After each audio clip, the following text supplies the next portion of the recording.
معزز و محترم حضرات علماء کرام، محفل میں تشریف فرما معزز سامعین، عزیز طلباء، آج کی یہ محفل چند طلباء کی حوصلہ افزائی کے لیے اور آپ حضرات کے سامنے مدرسے کی کارکردگی سامنے رکھنے کے لیے منعقد کی گئی ہے، اور ابھی تک طلباء کرام نے مختلف انداز سے آپ حضرات کے سامنے اپنی کارکردگی کا مظاہرہ کیا ہے۔ سب سے پہلے مسابقہ فی القرآن کا مقابلہ ہوا، جس میں طلباء نے بڑے اچھے انداز سے اپنے حفظ کو قرآن کریم کے یاد کرنے کو آپ کے سامنے رکھا۔ پھر تقاریر اور نعت خوانی ہوئی۔ پھر ان طلباء کی حوصلہ افزائی کے لیے ان کی دستار بندی کی گئی۔ چونکہ یہ ایک دینی مدرسہ ہے اور میں نے آپ کے سامنے قرآن کریم کی جو آیت تلاوت کی ہے، یہ حضرت ابراہیم علیہ السلام کی دعا ہے۔ ابراہیم علیہ السلام نے دو دعائیں مانگی تھیں، ایک دنیاوی رزق کے اعتبار سے اور ایک روحانی اعتبار سے۔ اس دعا کے اندر حضرت ابراہیم علیہ السلام نے نبی کریم صلی اللہ علیہ وسلم کو اللہ سے مانگا ہے۔ فرمایا ربنا وابعث فیہم رسولا منہم، اے میرے پروردگار، انہی قریشیوں میں سے، انہی کی جنس میں سے اسی مکہ المکرمہ میں ایک نبی کو مبعوث فرما جو انہی میں سے ہو، جنس کا بشر ہو، ملک اور جنات میں سے نہ ہو، مرد ہو خواتین میں سے نہ ہو، قریشی ہو غیر قریشی نہ ہو، رسولا منہم انہی کی جنس سے ہو، اور چار کام اس پیغمبر کے ہیں، یتلو علیہم آیاتی کا، کہ وہ پیغمبر ان مکہ والوں کو قرآن کی آیتیں بار بار پڑھ کے سنائے، وَيُعَلِّمُهُمُ الْكِتَابَ، ان کو کتاب کی تعلیم دے، وَالْحِكْمَةَ، اور عقل و دانائی سکھائے، وَيُزَكِّيهِمْ، اور ان کا تزکیہ نفس کرے۔ بہرحال یہ بڑی وضاحت طلب آیت ہے۔ میں مدرسے کے حوالے سے اس کے ایک ٹکڑے کو لیتا ہوں۔ اس آیت کے اندر ایک ٹکڑا ہے یعلمہم الکتاب والحکمہ۔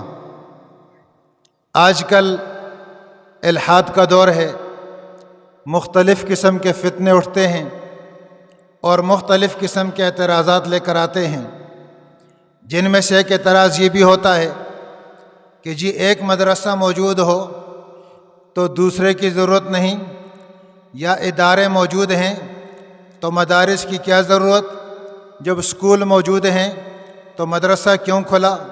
اسکول میں بھی تو قرآن پڑھاتے ہیں، وہاں پر بھی ترجمہ ہوتا ہے، وہاں پر بھی قاری صاحبان کی ڈیوٹی ہوتی ہے، آخر مدرسہ کہاں سے آیا؟ اس مدرسے کو کیوں جاری کیا گیا؟ یہ مدارس کا جال کیوں بچھایا گیا؟ اللہ رب العزت نے اس اعتراض کا جواب قرآن کی اس آیت میں دیا ہے، یعلمہم الکتاب۔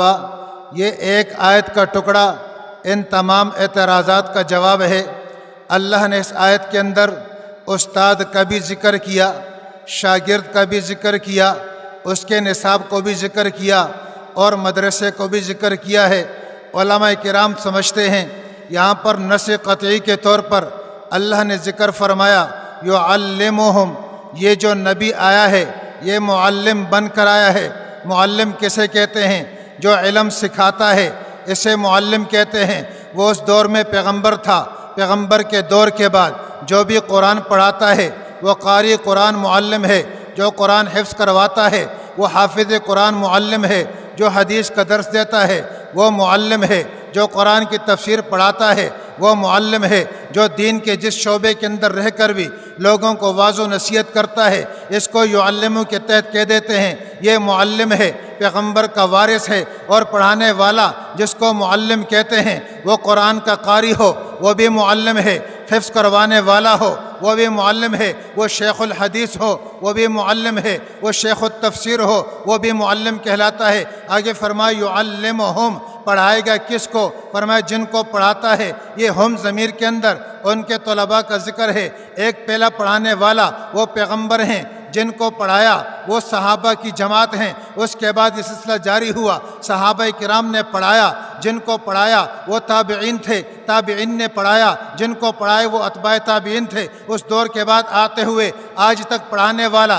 اگر قرآن کی تجوید سکھاتا ہے وہ قاری قرآن معلم ہے، جن کو پڑھاتا ہے تجوید کے طلباء وہ شاگرد اس ہم ضمیر کے اندر شامل ہیں۔ اس کے بعد شیخ الحدیث ہے، وہ حدیث پڑھانے والا محدث وہ معلم ہے، جن کو حدیث پڑھاتا ہے وہ حدیث کے طلباء اس ہم زمین کے اندر شامل ہیں۔ تو قرآن کریم نے یعلمہم کے اندر ہم ضمیر میں طلباء کا ذکر کیا ہے۔ آگے فرمایا یعلمہم الکتابہ، یہ کتاب کو پڑھائے گا، تو ایک معلم کا ذکر، اس کے بعد طلباء کا ذکر، اس کے بعد کتاب کا ذکر کر کے اللہ نے بتا دیا قیامت تک آنے والا مدرسہ، قیامت تک آنے والا مکتب، قیامت تک آنے والا شیخ الحدیث، قیامت تک آنے والا شیخ التفسیر، یہ جو کچھ بھی پڑھائے گا وہ پڑھانا ان کی زبان سے جو بھی آئے گا وہ تفسیر ہوگی تو قرآن کی ہوگی، وہ حدیث ہوگی تشریح قرآن کی ہوگی، وہ تجوید ہوگا قرآن کا ہوگا۔ تو رب نے فرمایا یعلمہم الکتابہ، مدرسے کی بنیاد رکھی ہے۔ ایک کو معلم کہا،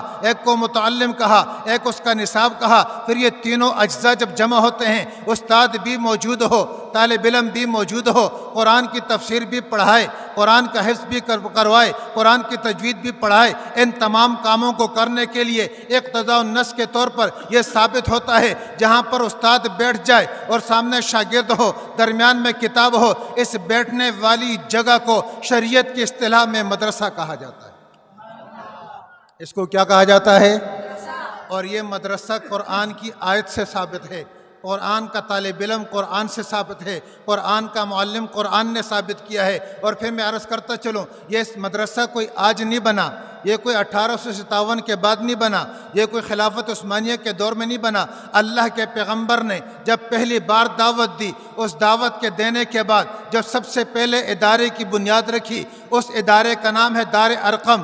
حضرت زید بن ارقم کے گھر میں اللہ کے پیغمبر جا کر صحابہ کو مسلمان کرتے تھے، اس دار ارقم میں قرآن پڑھاتے تھے۔ پھر اللہ کے پیغمبر جب مکہ سے مدینہ آئے تو پہلے مسجد کی تعمیر کی، مسجد کے اندر مدرسہ بنایا، اس مدرسے کا نام رکھا صفہ۔ اس صفہ مدرسے کے اندر 80 سے کم و بیش طلباء، ہر وقت رہائشی طلباء آ کر اللہ کے قرآن کو پڑھتے تھے۔ جب خلافت کا دور ہوا، ہر ایک علاقے میں اندر مثلا مصر فتح ہوا، حضرت عمرو بن عاص نے اس مدرسے کی بنیاد رکھی جس کو مدرسہ امیہ کہتے ہیں۔ پھر مصر کے اندر مدرسے کی بنیاد رکھی جس کو آج جامعۃ الازہر کہتے ہیں۔ جب عراق فتح ہوا تو عراق میں حضرت عبداللہ بن مسعود آئے اور مدرسے کی بنیاد رکھی، مدرسہ جامعہ عبداللہ بن مسعود۔ یہ مدارس کے جال پھیلتے گئے۔ پھر خلافت عثمانیہ کا دور آیا تو ہر ایک علاقے میں ایک ایک مدرسے کی بنیاد رکھی گئی۔ پھر ہندوستان کے اندر 800 سال تک مدارس کا وجود رہا ہے۔ پھر جب مدرسوں کے وجود پر انگریز نے شب خون مارا، مدارس کو تہہ تہہ کیا،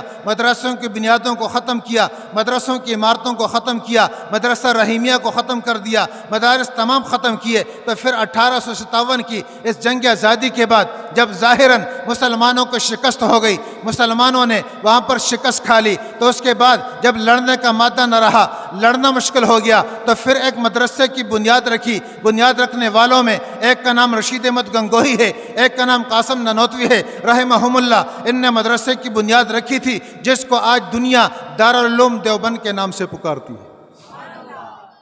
اور آج ساری دنیا میں جتنے مدارس کا جال پھیلا ہوا ہے، الحمدللہ یہ مدرسہ دارالعلوم دیوبند کی شاخیں ہیں۔ اور یہ مدرسہ تعلیم القرآن جس کے اندر آپ تشریف فرما ہیں، یہ مدرسہ بھی اسی دارالعلوم کی شاخ ہے جس دارالعلوم کے بارے میں مولانا محمد قاسم نانوتوی فرماتے ہیں، میں نے مدرسے کی بنیاد رکھی تو ایک استاد تھا اور ایک طالب علم تھا۔ ایک استاد تھا، ایک طالب علم تھا۔ استاد کا نام ملا محمود تھا، طالب علم کا نام محمود الحسن تھا۔ ایک استاد اور ایک طالب علم۔ اور مدرسہ کون سا تھا؟ انار کے چھوٹا سا درخت، اس کی سائے میں ایک استاد بیٹھا ہے، ایک شاگرد بیٹھا ہے۔ قرآن کی تعلیم کا آغاز ہوا۔ فرمایا رات کو میں نے خواب دیکھا، نبی کریم صلی اللہ علیہ وسلم کا دیدار نصیب ہوا۔ اللہ کے پیغمبر نے کہا نانوتوی آپ کو میں نشان لگا کے دیتا ہوں، صبح یہاں پر مدرسے کی بنیاد کا آغاز کر دو۔ حضرت نانوتوی فرماتے ہیں جب میں صبح کو بیدار ہوا اور جا کر میں نے معائنہ کیا تو خواب میں جہاں جہاں پر اللہ کے پیغمبر نے اپنے لاٹھی سے نشان لگائے تھے، صبح بیدار ہونے کے بعد وہاں پر نشان موجود تھے۔ پیغمبر کے کہنے کے مطابق دارالعلوم دیوبند کی بنیاد رکھ دی گئی تھی۔ اور یہ مدرسہ اور اس کے طلباء، اس کے اساتذہ یہ بڑی شان والے ہیں، یہ بڑی عزت والے ہیں، یہ بڑی برکت والے ہیں۔ آج ہمیں اس کا اندازہ نہیں ہے، اس لیے کہ جو آدمی صفرا کا بیمار ہو، جس کو بڑا بخار ہو جائے یا جس کو کورونا ہو جائے، اس کے زبان کا ذائقہ ختم ہو جاتا ہے، اس کے زبان کا ذائقہ ختم ہوتا ہے۔ اس کو میٹھا کھلاؤ، اس کو کڑوا محسوس ہوتا ہے۔ اس کو اچھی چیز کھلاؤ، کہتے گوبر کھلا دیا، اس کے منہ کا ذائقہ خراب ہوتا ہے۔ آج ہمارا بھی ذوق خراب ہو گیا، ہم پینٹ شرٹ کو دیکھتے ہیں متاثر ہوتے ہیں، جو ٹیڑھی زبان سے انگلش بولے ہم متاثر ہوتے ہیں۔ اور مدرسے کا طالب علم جا رہا ہو، آپ لوگ تو اچھے ہیں لیکن بعض لوگ ان کو بڑی حقارت سے دیکھتے ہیں۔ میں ذرا عرض کر دوں، ایک طرف مدرسے کا طالب علم ہو، ایک طرف کالج کا اسٹوڈنٹ ہو، ایک طرف مدرسے کا وہ طالب علم جس کی چپل بھی ٹوٹی ہوئی، جس کے کپڑے بھی پھٹے ہوئے، جس کے سر پہ ٹوپی بھی ملی ہو، لیکن وہ قرآن کا طالب علم ہو۔ اللہ نے اس کی شان اللہ کے پیغمبر نے بیان کی ہے، کالج والے کی شان بیان نہیں کی۔ اللہ کے پیغمبر فرماتے ہیں یہ قرآن کا طالب علم جب گھر سے نکلتا ہے مدرسے کی طرف آتا ہے، اس کا گھر سے نکل کر مدرسے کی طرف آنا، اس کے راستے میں کارپٹ نہیں بچھاتے، راستے میں سنگ مرمر نہیں ہوتا، اس کے راستے میں ماربل نہیں ہوتے۔ اللہ نے اعزاز فرما دیا قرآن کے لیے آنے والا طالب علم جب مدرسے کو آتا ہے، مدرسے سے واپس گھر جاتا ہے، اس کے آنے جانے کے دوران اللہ اس کے قدموں کے نیچے نورانی فرشتوں کے پروں کو بچھا دیتا ہے۔ یہ اس کا عزت ہے، یہ اس کا احترام ہے۔ اللہ کے پیغمبر کی ایک اور حدیث ہے، مفہوم یہ ذکر کیا گیا کہ یہ طالب علم جب قرآن پڑھنے کے لیے آیا، اس نے مدرسے میں داخلہ لیا، یہ مدرسے کا طالب علم بن گیا، یہ قرآن پڑھتا جا رہا ہے، اس نے ناظرہ پڑھ لیا، قرآن کا ختم ہو گیا، اس نے حفظ شروع کر دیا، یہ پڑھتا جا رہا ہے۔ اسی دوران میں اس کا وقت مقرر ہو گیا، یہ اللہ کے ہاں حاضر ہو گیا، اس کا انتقال ہو گیا، یہ قبر کے اندر بھی تعلیم حاصل کرے گا، اور جب قیامت کو قبر سے اٹھے گا اللہ اس طالب علم کو علماء کی صف میں کھڑا کر کے اٹھائے گا۔ یہ طالب علم ہے، فرمایا یہ ایسا طالب علم ہے، یہ دن کو قرآن پڑھتا ہے، صبح کو قرآن پڑھتا ہے، دوپہر کو قرآن پڑھتا ہے، شام کو سونے سے پہلے بھی یہ قرآن کی تلاوت کرتا ہے۔ اللہ نے زبان پہ قرآن کو ایسا جاری کر دیا، دن کو تو قرآن پڑھتا ہی ہے لیکن رات کو سو جائے تو رات کو خواب کے اندر بھی یہ قرآن کے سپارے اور اپنے قرآن کی صورتوں کو پڑھ رہا ہوتا ہے، اور یہ قرآن کی صورتوں کو پڑھتے پڑھتے سوتا ہے، قرآن پڑھتے پڑھتے جاگتا ہے۔ اور جب اس کی موت کا وقت آتا ہے، قرآن پڑھنے والا لوگ مرتے وقت جس کو گانے کی عادت ہو اللہ معاف فرما دے، زبان پہ گانے کے بول ہوتے ہیں، جو بکواسات کا عادی ہو، زبان پہ گالیاں ہوتی ہیں، جو غیبت کا عادی ہو، مرتے وقت بھی غیبت ہوتی ہے، قرآن کا پڑھنے والا جب مر رہا ہوتا ہے اس کی زبان پہ یا سورہ یاسین ہوتی ہے یا سورہ رحمان ہوتی ہے یا رب کا کلام ہوتا ہے، کلمہ طیبہ ہوتا ہے، یہ کلمہ پڑھ کے دنیا سے جا رہا ہوتا ہے اور قبر میں جاتا ہے، اس کا اکرام ہوتا ہے۔ یہ قبر میں داخل ہو گیا، قبر میں رکھ دیا، یہ قرآن کا حافظ ہے، احادیث مبارکہ کا مفہوم ذکر کر رہا ہوں، یہ قرآن میں دفن کر دیا، قرآن کا حافظ ہے۔ اتنے میں منکر نکیر آتے ہیں، آ کر سوالات و جوابات کی کوشش کرتے ہیں، اتنے میں یہ حافظ قرآن جب بیدار ہوتا ہے اس کو بٹھاتے ہیں، ساتھ ہی قبر کی کھڑکی سے ایک نوجوان آ کے ساتھ بیٹھ جاتا ہے اور بیٹھ کر کہتا ہے، منکر نکیر کو مخاطب کرتا ہے، آپ نے سوالات کرنے ہیں، اس کو نہیں چھیڑنا ہے، تمہارے سوالات کے جوابات میں دوں گا۔ وہاں پر فرشتے سوال کرتے ہیں، من ربک ومن نبیک وما دینک، رب تیرا کون تھا، نبی کون تھا، دین کون سا تھا؟ یہاں پر سوال کرنے والے منکر نکیر ہیں، جواب قرآن کا حافظ نہیں دیتا، یہ نوجوان دیتا ہے، یہ کہتے ہیں رب اس کا اللہ ہے، پیغمبر اس کا محمد رسول اللہ ہے صلی اللہ علیہ وسلم، دین اس کا اسلام ہے۔ یہ سوالات کے جوابات لے کر چلے جاتے ہیں۔ حافظ قرآن پوچھتے ہیں، نوجوان کون ہے اس سختی کے عالم میں، اس عالم میں کہ مجھ پہ رعب طاری تھا، میں ان کی شکل دیکھ کے خوفزدہ ہو گیا تھا، تو نے آ کے میری مشکل آسان کر دی۔ یہ قرآن کے حافظ کو یہ نوجوان جواب دیتا ہے، تو مجھے بھول گیا ہے، میں وہی قرآن ہوں جس کو تو مدرسے میں پڑھتا رہا، جس کو تو دن کو پڑھتا رہا، جس کو تو تراویح میں پڑھتا رہا، جو تو استادوں کو سناتا رہا، جس پہ تو بحث کرتا رہا، جس کو تو تقریریں کرتا رہا، جس پہ تو بیانات کرتا رہا، میں وہی قرآن ہوں، میں بے وفا نہیں ہوں۔ تو نے دنیا میں میرے ساتھ وفا کی ہے، میں قبر میں تیرے ساتھ وفاداری کر رہا ہوں۔ اور اس کو کہتے ہیں نم کنومت العروس، اب تو سو جا، اور ایسا سو جا جیسے پہلی رات کی دلہن سو جاتی ہے۔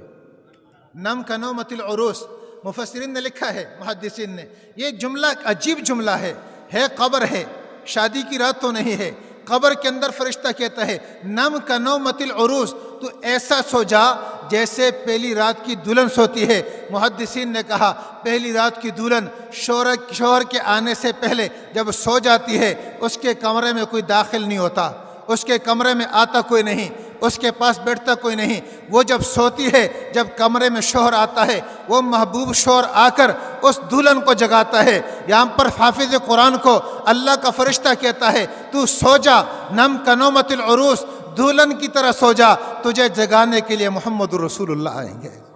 تو سو جا، تیرے سونے کا وقت ہے۔ یہ سو جاتا ہے، اور کل قیامت کو حشر کا میدان ہوگا، میدان بپا ہوگا، تمام انبیاء موجود ہوں گے، صلحاء صحابہ موجود ہوں گے، زہاد و عباد موجود ہوں گے، ساری کائنات موجود ہوگی، یہ حافظ قرآن بھی موجود ہوگا۔ وہاں پر جب قیامت کے احوال کا ذکر ہوتا ہے، فرمایا جب قیامت کا دن ہوگا، سوا نیزے پہ سورج ہوگا، ہر بندہ اپنے پسینے میں ڈوبا ہوگا، یہ حافظ قرآن وہاں پر دیکھے گا، لوگ پسینے میں ڈوبے ہیں، اس کے سر پہ سایہ ہے، اس کے سر پہ سایہ ہے۔ یہ آسمان کی طرف دیکھتا ہے، ایک بڑا الہی پرندہ ہے جو اس کے سر پہ سایہ کر کے بیٹھا ہے۔ یہ پریشان ہو کے اپنے دل میں سوچتا ہے اللہ ساری کائنات پر سورج کی تپش ہے، سورج کی تمازت ہے، میرے سر پہ سایہ کیسا ہے؟ ہاتف سے آواز آتی ہے، اے قرآن کا حافظ ذرا آسمان پہ نظر گاڑ کے دیکھ، اس پرندے کے پروں کو دیکھ، ایک پر پہ آپ کو سورہ آل عمران لکھا نظر آئے گا، ایک پر پہ آپ کو بقرہ نظر آئے گا۔ یہ ایک پرندہ نہیں ہے، یہ قرآن کی دو صورتیں ہیں جو تیرے سر پہ سایہ کر کے کھڑی ہوئی ہیں۔ اور جب سوال و جواب کا موقع ہوگا، اللہ کے حضور آ کے کھڑا ہو جائے گا، تو حافظ قرآن پریشان ہوگا، یہ لرز رہا ہوگا، اس کی زبان لڑکھڑا رہی ہوگی، رنگ اس کا پیلا ہوگا، اللہ کی ذات جلال میں ہوگی، اور یہ اللہ کے سامنے حاضر ہوگا۔ اللہ اس سے پوچھے گا، اے حافظ قرآن سوالات کے جواب دے۔ اتنے میں ایک نوجوان آ کے سامنے کھڑا ہو جائے گا، اللہ اس سے نہیں، سوال مجھ سے کرنا ہے، اس سے نہیں پوچھنا، مجھ سے پوچھنا ہے۔ اللہ رب کریم فرمائیں گے تجھ سے کیوں؟ فرمایا تیرے حبیب نے کہا تھا، تیرے حبیب نے کہا تھا یہ قرآن سفارش کرے گا، اس کی سفارش قبول ہوگی، میں سفارش کرتا ہوں اس حافظ قرآن کو معاف کر دے۔ اللہ فرمائے گا میرے حبیب نے سچ کہا تھا، قرآن کی سفارش میں قبول کروں گا، جا قرآن تیرے صدقے میں حافظ کو معاف کر دیتا ہوں۔ اور حافظ قرآن کو فرشتہ ہاتھ سے پکڑے گا، جنت کے دروازے پہ لائے گا، دروازہ کھول دیا جائے گا، اور حافظ قرآن سے کہا جائے گا جا جنت میں داخل ہو جا۔ یہ جنت میں داخل ہوگا، ہاتف سے آواز آئے گی، حافظ قرآن یا حافظ القرآن یا قاری القرآن اقرا وارتقی، اے قرآن کے حافظ قرآن پڑھتا جا، جنت کے منازل پہ چڑھتا جا، قرآن پڑھتا جا، جنت کے منازل پہ چڑھتا جا، عروج کی طرف جا، بلندی کی طرف جا۔ حافظ قرآن پریشان ہو کے پوچھے گا ربا میں کہاں پر جا کے بیٹھوں گا، کہاں جا کر میرا مقام ہوگا، میرا اینڈ کہاں پہ ہوگا، اختتام منزل کہاں ہوگا؟ آواز آئے گی جہاں پر تیرے قرآن کا اختتام ہوگا وہیں پر تیرے مرتبے کا اختتام ہوگا۔ یہ قرآن دنیا کے اندر بھی عزتیں دیتا ہے اور آخرت کے اندر بھی عزتیں دیتا ہے۔ یہ قبر کے اندر بھی مونس اور غم گسار ہے، یہ حشر کے اندر بھی سفارش کرواتا ہے، یہ جنت کے اندر بھی بلند مقام نصیب کرتا ہے۔ اب ہمارے ذمہ کون سا کام ہے؟ ابھی طلباء کرام ہمارے سامنے مسابقہ بھی کر رہے تھے، تقاریر کر رہے تھے۔ قرآن کریم میں حضرات آپ نے سوچا ہوگا 3 صورتیں مختصر ہیں، باقی تمام صورتیں لمبی لمبی ہیں۔ 3 صورتیں، سورۃ العصر، سورۃ الکوثر، سورۃ الاخلاص۔ میرے ذہن میں ایک سوال آیا، اللہ آپ نے 3 مختصر بھیجیں، 4 کیوں نہیں بھیجی؟ 5 بھیج دیتے، 6 بھیج دیتے۔ تو جواب بڑا خوبصورت آیا ہے، اگر آپ کو ذوق تازہ ہو۔ ایک جواب تمہیں بطور مذاق کے ذکر کر دیتا ہوں، اور ایک کو میں ذرا تفصیل سے بیان کر دوں۔ پہلا جواب تو یہ ہے جو بطور مذاق ہے۔ اللہ کو پتہ تھا 14ویں صدی کے بعد جو مسلمان آئے گا بڑا سست اور غافل قسم کا ہوگا، اس کو دکانداری کی بھی فکر ہوگی، بازار بھی جانا ہوگا، فیس بک بھی دیکھنا ہوگا، بہت سارے کام کرنے ہوں گے، اور نماز کے اندر فرائض کو دیکھو تو 2 رکعتوں کے اندر سورتیں پڑھتے ہیں، 2 خالی ہوتی ہیں۔ اس طرح سنتوں کو دیکھ لو، ہر رکعت میں سورت پڑھتے ہیں۔ وتر ایک ایسی نماز ہے جس میں 3 سورتیں پڑھتے ہیں۔ اللہ نے کہا ان ڈھیٹ بن جانا ہے، غافل بن جانا ہے، میں سورتیں 3 بھیجتا ہوں، یہ غفلت کے دور میں 3 مختصر سورتیں پڑھ کے بھاگ جائیں گے۔ اور دوسری اگر تحقیق کی طرف جائیں تو ہمارے بنیادی عقائد جو ہیں، علماء اکرام تشریف فرما ہیں، عقائد بنیادی طور پر 3 عقیدے ہیں ہمارے۔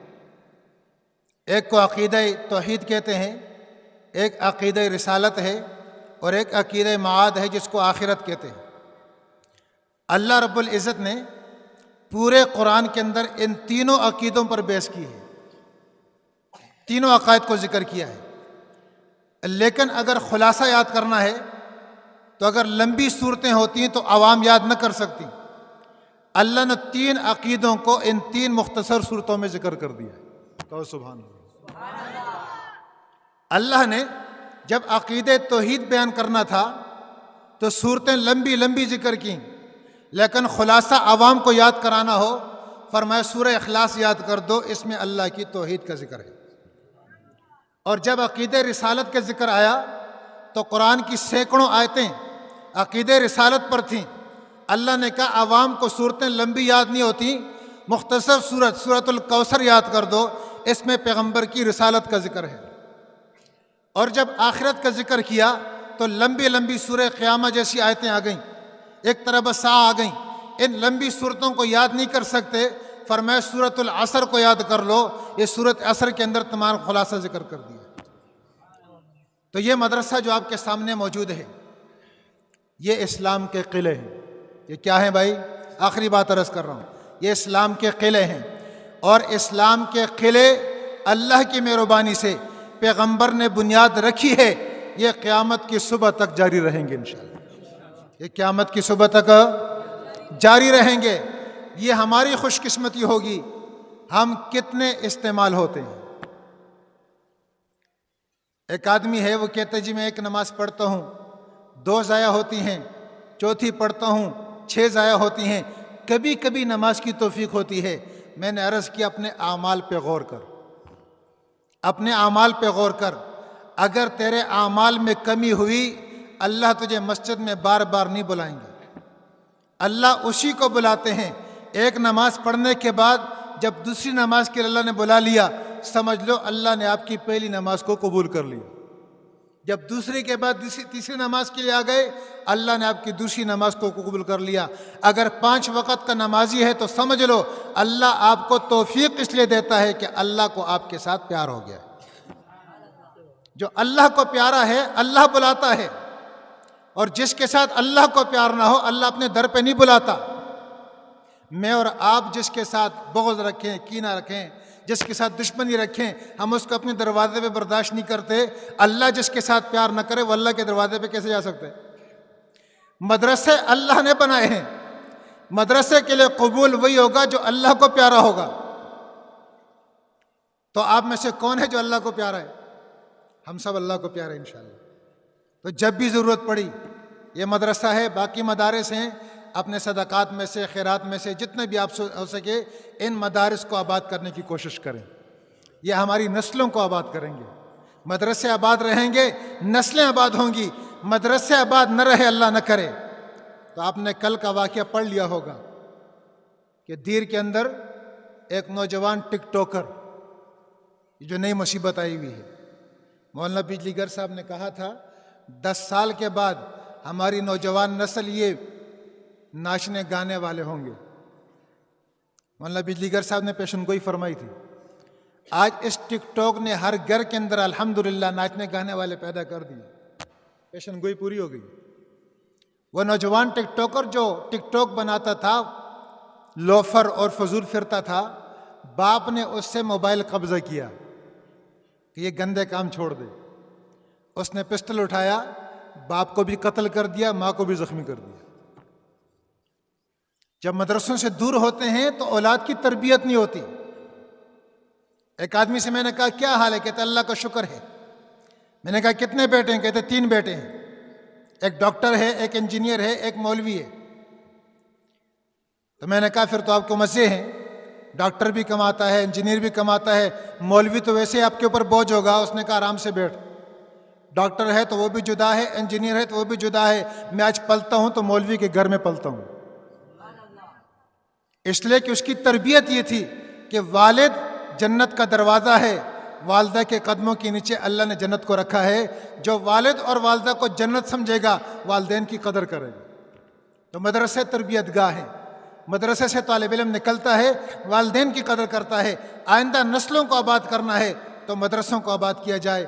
اللہ مجھے اور آپ کو، تمام مسلمانوں کو جو کچھ کہا ہے سنا ہے عمل کرنے کی توفیق نصیب فرمائے۔